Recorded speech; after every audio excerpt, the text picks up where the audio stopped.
After shaping the universe with the help of the first Archons, Yaldabaoth came to realize that the human soul had yet to be bound in forgetfulness of the Pleroma. Thus, Adonin appeared, the Archon of Oblivion, born of ignorance itself.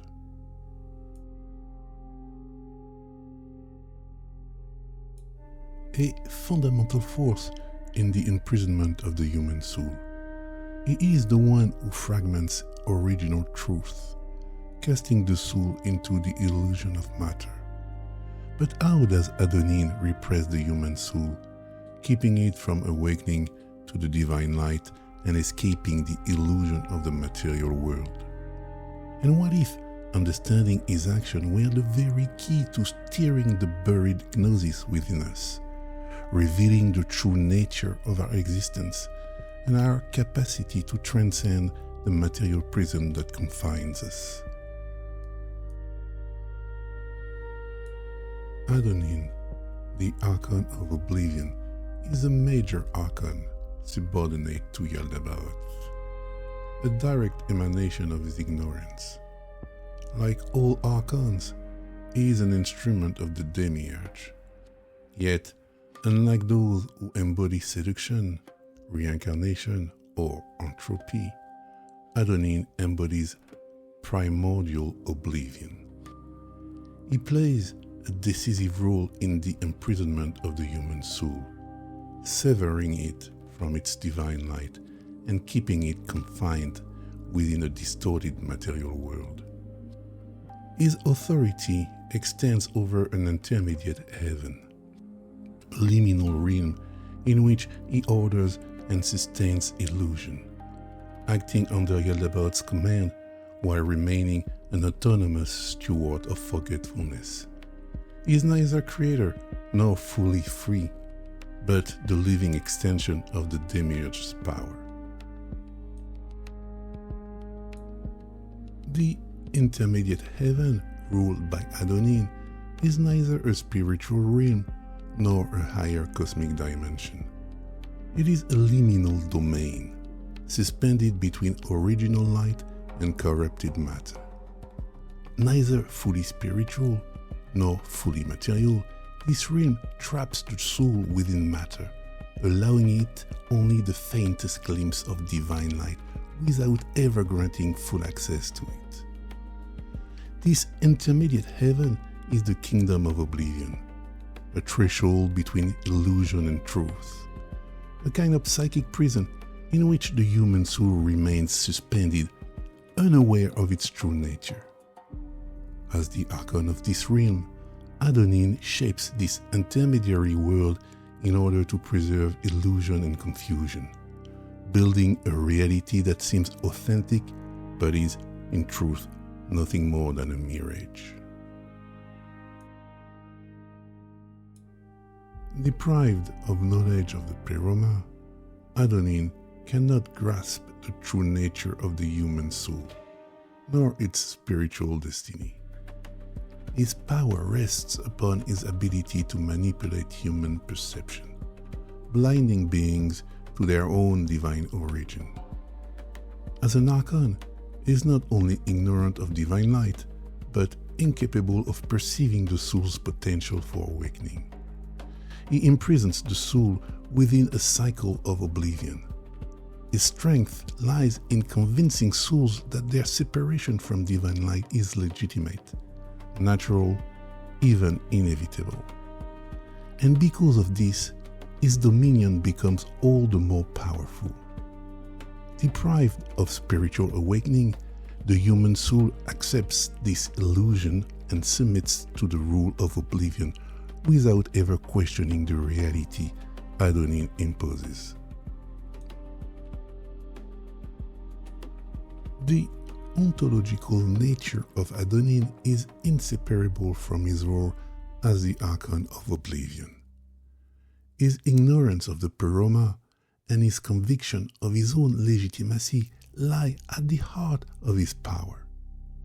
Adonin embodies distortion, fragmentation, and oblivion. each of them essential to the illusion he imposes upon the human soul.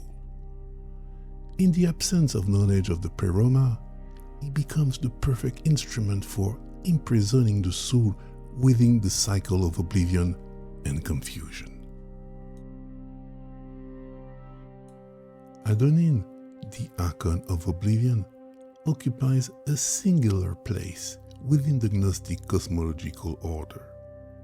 Subordinate to Yaldabaoth, the demiurge at the origin of the material world, Adonin is an archontic hypostasis, a direct emanation of the ignorance and distortion Yaldabaoth imposes upon the universe.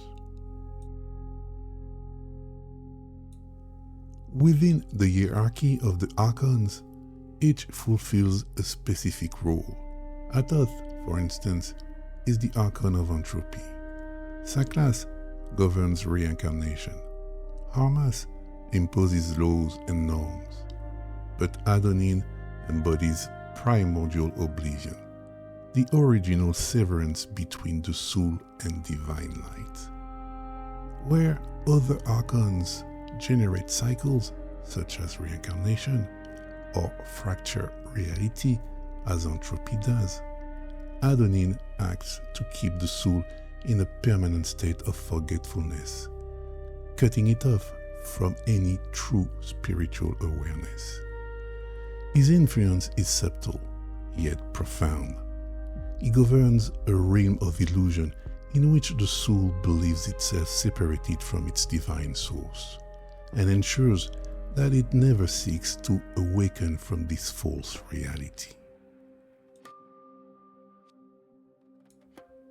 The material world over which Adonin presides is a domain of illusion and confusion. It is neither a divine realm nor a spiritual plane, but a distorted projection of the light of the Pleroma.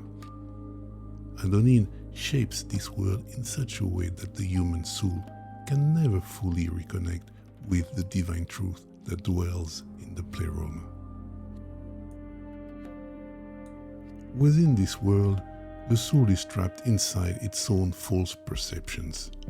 It finds itself enclosed within a material body, reduced to desires and fears tied to matter, unable to perceive divine light or glimpse its unity with the Pleroma. As the Archon of Oblivion, Adonin maintains this separation by manipulating human perception, creating an illusion of reality that keeps the soul in a state of confusion and ignorance. Adonin's cosmological position rests on a fundamental struggle between the divine light of the Pleroma and the oblivion he imposes. In Gnosticism, the Pleroma is the primordial source of all truth, light, and harmony. Yet that light is obscured by the oblivion, illusion, and fragmentation imposed by Adonin in concert with the other Archons. This struggle does not unfold only in the cosmos, but within every human soul, imprisoned within matter and illusion.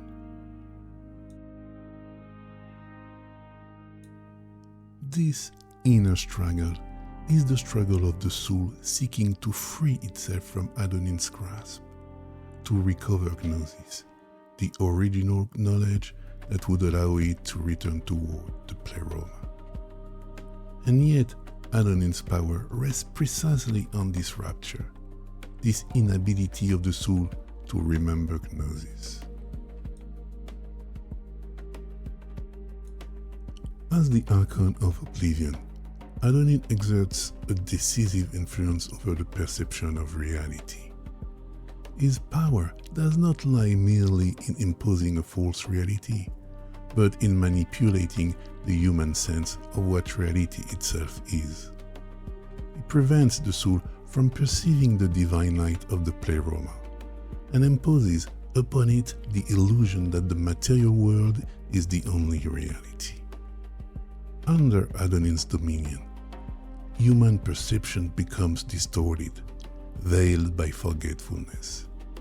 The soul comes to believe that it exists apart from the divine, that it is a separate and limited being. Adonin succeeds in making the light of the Pleroma, far from being a spiritual certainty, seem distant, abstract, and inaccessible. Reality is then perceived as a fragmented and chaotic world, stripped of any true light to guide it.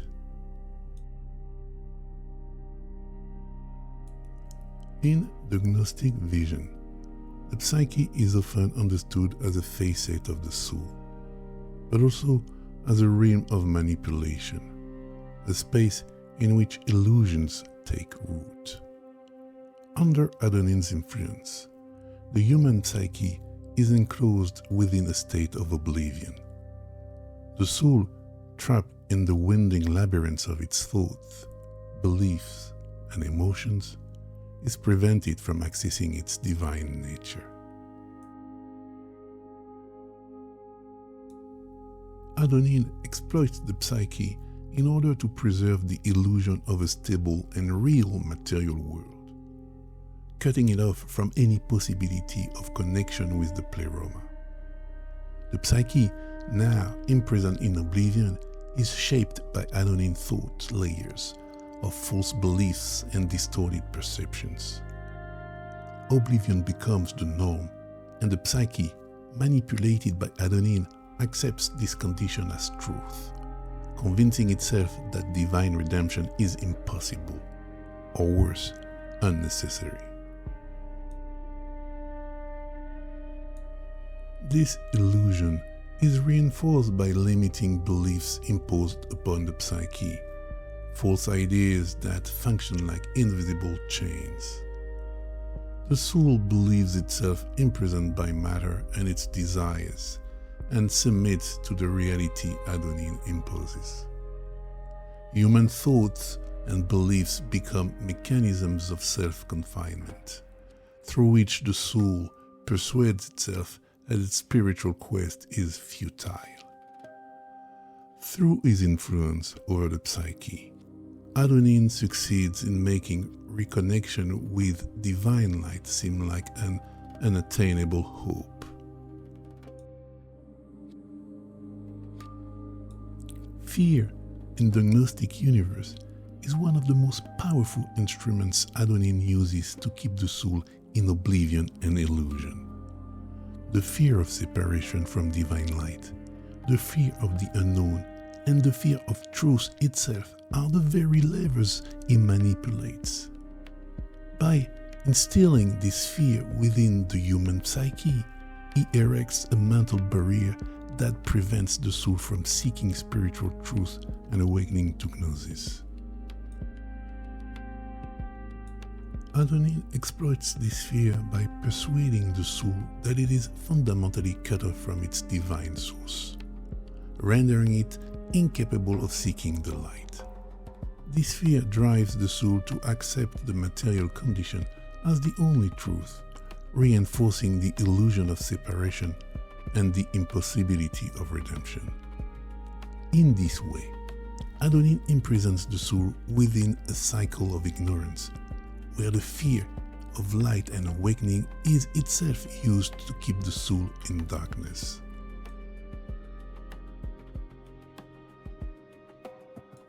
In summary, Adonin's influence over the psyche and over the perception of reality is profound and devastating.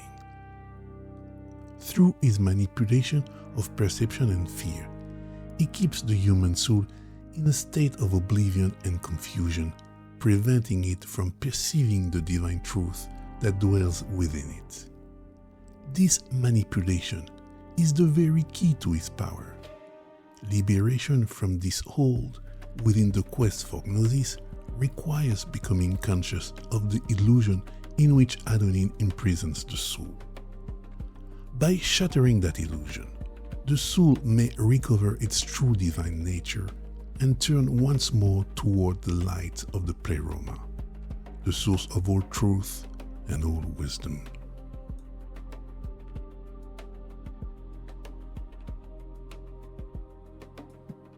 Adonin does not merely erase the memory of the divine origin. He also participates in fixing the mental structures that make such oblivion endure. His action is not simply one of deprivation, but of inner organization. He transforms oblivion into a framework of thought, confusion into habit, and illusion into a stable way of perceiving the world.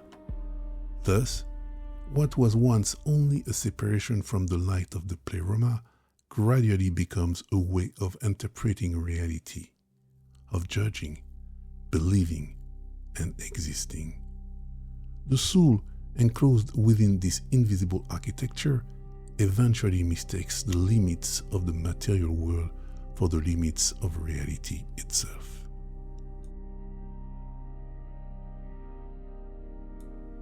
Under Adonin's influence, the psyche internalizes oblivion until it becomes a second nature. Rigid beliefs, mental reflexes, inherited certainties, and mechanical interpretations become the walls of a prison the soul no longer even recognizes as a prison. Oblivion is no longer merely the loss of spiritual memory. It becomes the active structure of consciousness, an imposed grid of interpretation, an invisible filter through which every experience is assessed.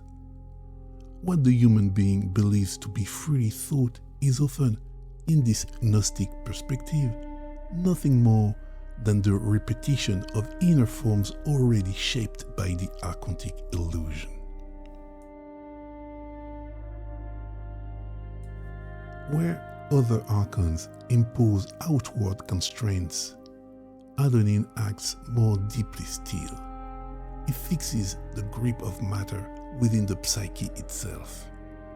He stabilizes rigid mental structures within the psyche, structures that prevent any true questioning. The soul then identifies with its fear, its habits, its attachment, and its representations of the visible and the measurable. It forgets not only the Pleroma, but even the very possibility of anything beyond the material world. In this way, Adonin accomplishes a silent work. It turns confinement into normality and oblivion into self-evidence. In a more contemporary reading, Adonin's action may also be recognized in certain forms of thought that prolong this inner closure. Each time, reality is reduced to matter alone, to what can be seen, weighed, or measured. The oblivion he imposes takes on a new form. This reductive materialism imprisons the human being within a worldview in which all transcendence becomes illusion, and the spiritual depth of existence is denied before it has even been thought. In the same way, when all truth is dissolved into absolute relativism, the soul loses its orientation. It is no longer merely separated from the light. It comes to that any light could exist beyond human construction.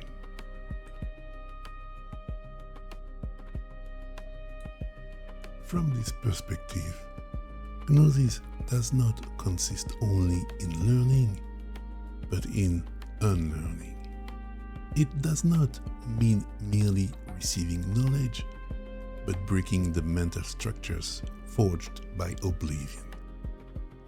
To free oneself from Adonin is to recognize that certain certainties, certain fears, certain conceptions of reality are not truth, but the traces of an ancient hold.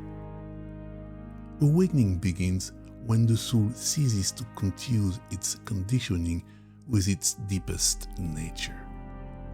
Only then can what seemed immutable begin to crack. And behind the mental structures imposed by oblivion the light may begin to be sensed once more.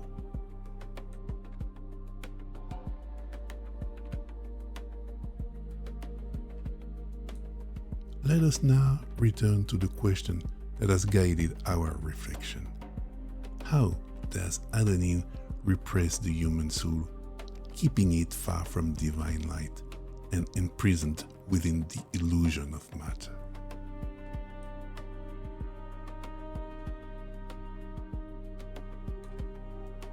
As the Archon of Oblivion, Adonin acts upon the psyche and upon the perception of reality.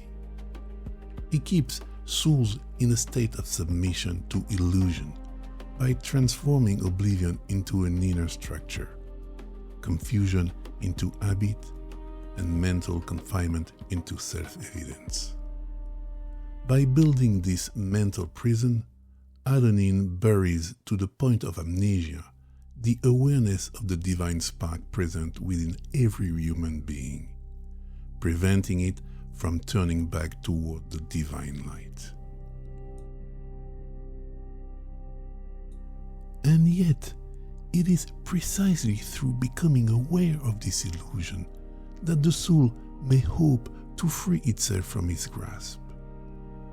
The quest for Gnosis, that inner truth, begins when the human being recognizes the oblivion imposed by Adonin and undertakes to break the chains of material illusion.